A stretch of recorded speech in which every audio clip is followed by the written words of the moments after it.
Assalamualaikum warahmatullahi wabarakatuh.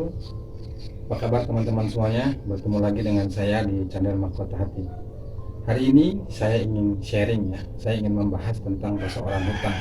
Bagaimana caranya agar supaya hutang-hutang kita itu segera lunas.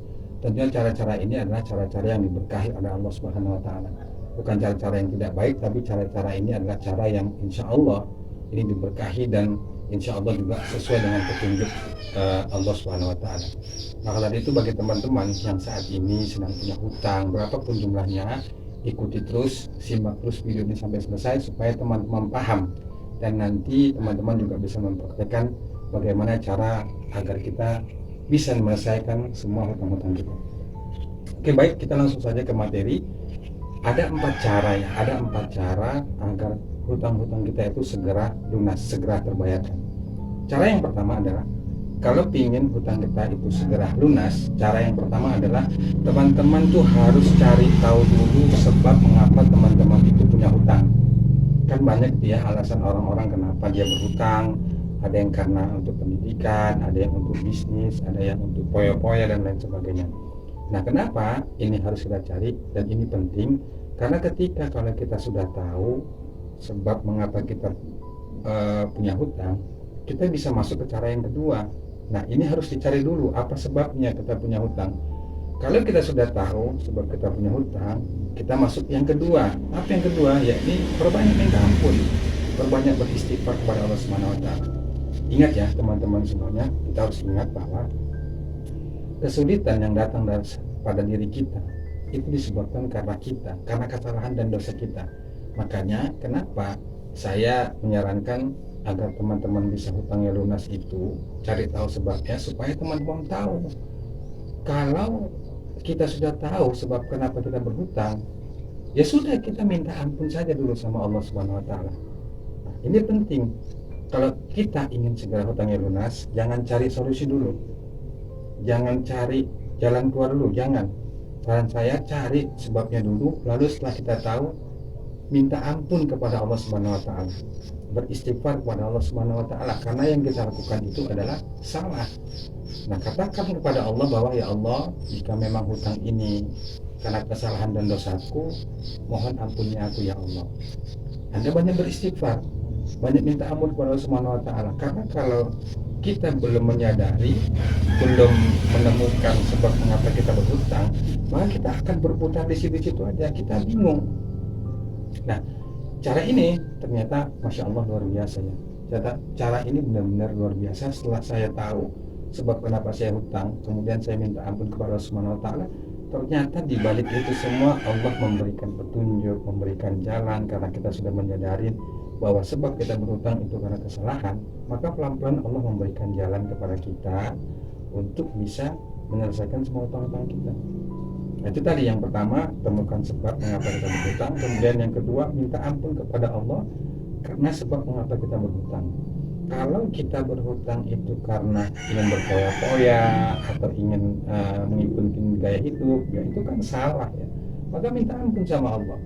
Kan ada juga hutang yang dibolehkan, ada juga yang tidak dibolehkan. Misalnya kalau yang dibolehkan untuk keperluan pendidikan, pokoknya yang bersifatnya positif itu insya Allah boleh. Tapi kalau kita berhutang itu untuk poya-poya, untuk gaya hidup, wah ini jelas karena kesalahan kita. Nah, oleh karena itu minta ampun kepada Rasulullah.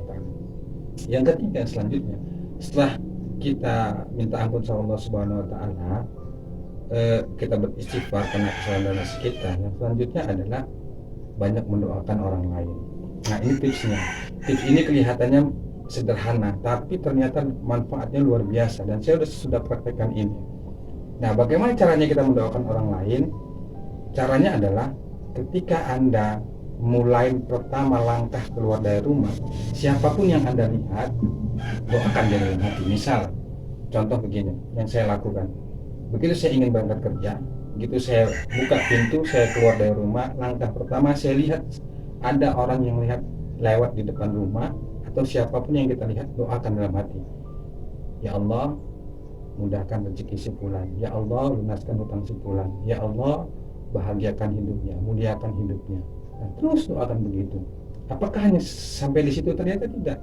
Misal Anda pergi jalan-jalan bersama keluarga, kemudian di jalan melihat ada orang yang sedang kesusahan atau sedang berdagang, Anda ingat, doakan, ya Allah, ibu itu, bapak itu sedang jualan, lariskan jualannya, lancarkan rezekinya.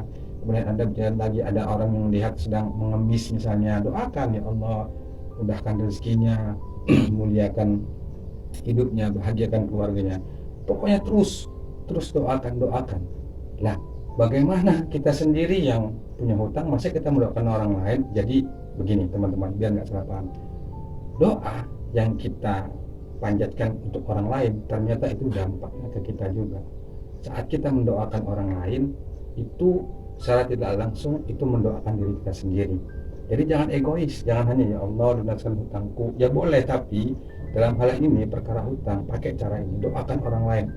Apalagi kalau kita tahu ya ada teman yang sedang kesusahan gara-gara hutang, kita mendoakannya, nah insya Allah cepat.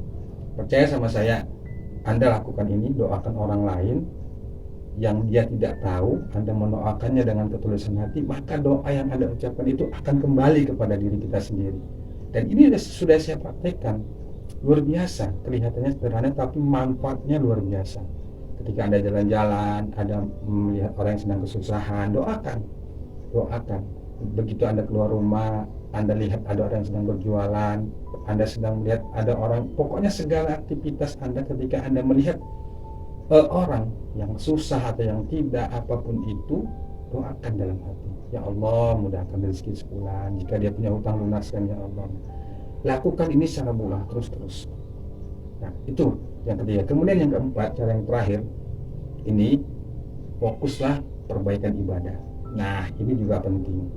Salah satu sebab mengapa kita banyak masalah, kita khususnya masalah hutang kita nggak selesai itu disebabkan karena hubungan kita kepada Allah Subhanahu Wa Taala mungkin selama ini kita lupakan. Sholat kita mungkin bolong-bolong, kemudian mungkin kita jarang sekali untuk berjamaah di masjid. Nah dalam hal ini diperbaiki. Insya Allah ketika kita mulai menata, memperbaiki hubungan kita kepada Allah Subhanahu Wa Taala, insya Allah akan membereskan semua urusan kita. Allah akan bisa membereskan, memberikan jalan kepada kita untuk bisa menyelesaikan persoalan yang sedang terjadi pada diri kita. Nah sebenarnya caranya itu banyak ya untuk bisa melunasi hutangnya. Tapi dalam hal ini saya sampaikan 4 hal saja dulu, nanti insya Allah di pertemuan berikutnya saya akan jelaskan yang lebih detail lagi. Tapi dengan 4 cara ini, kalau teman-teman semuanya istiqomah, rutin mengamalkannya, itu dampaknya, hasilnya akan teman-teman rasakan. Paling tidak, yang dirasakan ketika Anda sudah mengamalkan hal ini, hati Anda tenang, pikiran Anda tenang, walaupun belum ketemu jalan keluarnya, tapi ternyata Allah memberikan isyarat, memberikan jalan, memberikan petunjuk bahwa Allah akan memberikan jalan keluar itu dengan hati yang tenang, jiwa yang tenang. Ketika ketenangan hati sudah hadir, pikiran tenang juga sudah hadir, maka insya Allah dengan hati dan pikiran yang tenang itu Allah membimbing kita, memberikan jalan kepada kita untuk bisa menyelesaikan semua persoalan kita termasuk hutang. Percaya sama saya dan lakukan, praktekkan, dan ini sudah saya praktekkan. Dan cara ini bukan cara yang aneh-aneh, tapi insya Allah cara ini cara yang real, cara yang sesuai dengan apa yang diajarkan oleh agama kita sebagai orang muslim, khususnya muslim ya, saya pribadi bukan yang lain. Ya banyak sih cara-cara, tapi ini cara yang saya lakukan. Dan saya menyarankan kepada teman-teman semuanya, berapapun jumlah hutangnya, coba cara ini. Pertama, cari tahu dulu sebab mengapa Anda berhutang. Yang kedua, kalau Anda sudah tahu sebab kenapa Anda berhutang, Anda minta ampun kepada Allah Subhanahu Wa Taala. Karena semua yang Anda lakukan itu sehingga Anda banyak utang, itu sebab karena dosa dan kesalahan kita. Yang selanjutnya, perbanyak mendoakan orang lain. Banyak-banyak mendoakan orang lain, khususnya yang susah-susah atau yang di jalan-jalanan itulah. Dan yang terakhir, perbaiki hubungan kita kepada Allah Subhanahu Wa Taala, khususnya yang wajib ibadah sholat. Nah, oke, itu aja teman-teman semuanya yang bisa saya sharing kepada kita semuanya. Mudah-mudahan ini bermanfaat, dan percayalah kalau Anda benar-benar sungguh-sungguh mempraktekkan cara ini, maka insya Allah perubahan jalan keluar akan Anda temukan. Demikian, Assalamualaikum warahmatullahi wabarakatuh.